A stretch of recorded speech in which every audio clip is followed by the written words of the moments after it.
大家好，我是田园，今天给大家分享一个不塌不裂的古早蛋糕做法。首先我们把70克食用油放到开水里面，加热到70度左右。接着我们把5个鸡蛋的蛋清和蛋黄先给它分离出来，鸡蛋的重量大约是310克。分离好的蛋黄我们先把它放到另外一个小碗里面，然后用打蛋器把它们充分搅散后放一旁备用。食用油加热好后，我们把它倒入干净的大碗里面。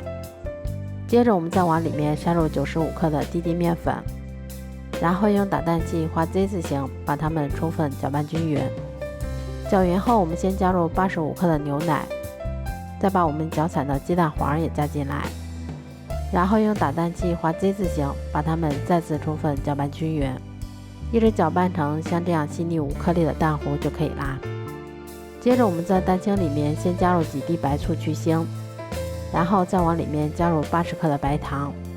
接着我们用电动打蛋器把它们高速打发8分钟左右，一直打发到提起打蛋器能够形成像这种倒三角的状态就可以啦。蛋白打好后，我们先舀入一半的蛋白到蛋黄糊里面，然后用铲子像炒菜一样把它们上下翻拌均匀。这一步我们不要画圈搅拌，以免消泡，影响成品的蓬松。翻拌均匀后，我们再把它倒入剩下的蛋白里面，然后用同样的手法把它们再次翻拌均匀就可以啦。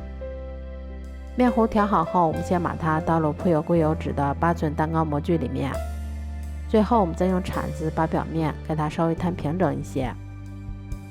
烤箱预热好后，我们先在烤盘里面加入适量的清水，然后再把它放到预热好的烤箱里面。烤箱中层上下火150度烤60分钟左右就可以啦。这样做出的古早蛋糕吃起来口感非常的松软细腻，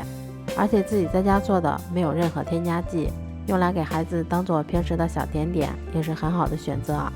如果喜欢的话就试试吧，喜欢我的视频就关注我吧，谢谢您的支持。